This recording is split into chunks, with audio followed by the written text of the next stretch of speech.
This is the Mistress Carrie Situation Report for November 7th, 2024. Ghosts have announced they're coming to the TD Garden in Boston on July 21st. Get the link for tickets and more information in the show notes of this episode. David Gilmour is playing a week's worth of sold-out shows at Madison Square Garden in New York this week, and he's set to make his first television performance appearance in 8 years on The Tonight Show with Jimmy Fallon tonight. He also says that the band was bullied by the record label to release Pink Floyd's final album, The Endless River. He said, "My mistake, I suppose. I was being bullied by the record company to have it out as a properly paid for Pink Floyd record. It should have been clear what it was. It was never intended to be the follow-up to the Division Bell." Judas Priest have announced a European tour for next year, celebrating the 35th anniversary of the album Painkiller. The band's 12th studio album was released on September 14th, 1990. The dates kick off in Oslo on June 14th and wrap up on July 20th in Germany. Zakk Wylde talking about the progress of the new Black Label Society album in a recent interview, saying, quote, "We've been recording a batch of stuff while we're home. I mean, obviously, it's going to be a lot. We're going to be doing a Pantera celebration tour throughout 2025, and then there's going to be Zach Sabbath shows peppered in there as well.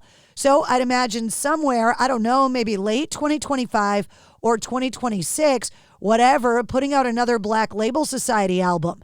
But I mean, all it does to me is it just gives me more time to keep writing and listening to stuff where you can actively sit back and look at it." Wednesday 13's getting ready to hit the road to acknowledge 20 years of their debut album, Transylvania 90210, Songs of Death, Dying, and the Dead. Dubbed the No Such Thing as Monsters Tour, the run will also feature Stitched Up Heart, Dead Rabbits, and Ayatoya. The dates kick off March 14th in Las Vegas and wrap up May 3rd in Colorado Springs. That includes the only New England stop at Wally's at Hampton Beach in New Hampshire on April 12th. Roger Daltrey from The Who has criticized the recently announced UK government budget, calling it, quote, "a kick in the balls." In an interview with the Daily Telegraph, he said it will have catastrophic effects on cancer charities. He also warned that tax hikes may force cancer charities to get rid of specialist nursing staff.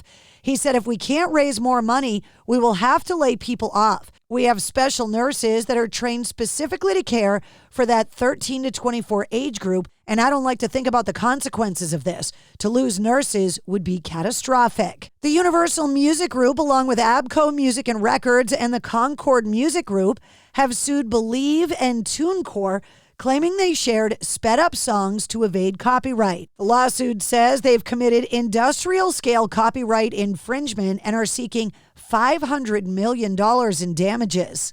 UMG alleges that Believe distributed millions of slightly altered versions of major label tracks onto both streaming and video platforms, with credit going to the artists under the names Kendrick Lamar, misspelled, and Ariana Grande, misspelled. According to the lawsuit, allegedly, little has been done by Believe to stop the spread of copyright violations, which have allowed users to evade YouTube's content identification system. And that's your sit rep. For more details on all of the stories, check the links in the show notes of this episode. And don't forget to like, follow, and subscribe to the Mistress Carrie Podcast. New full-length episodes come out every Wednesday. Episode 231 featuring Ginny Luke is available now. And check out this week's bonus episode featuring Duff McKagan from Guns N' Roses.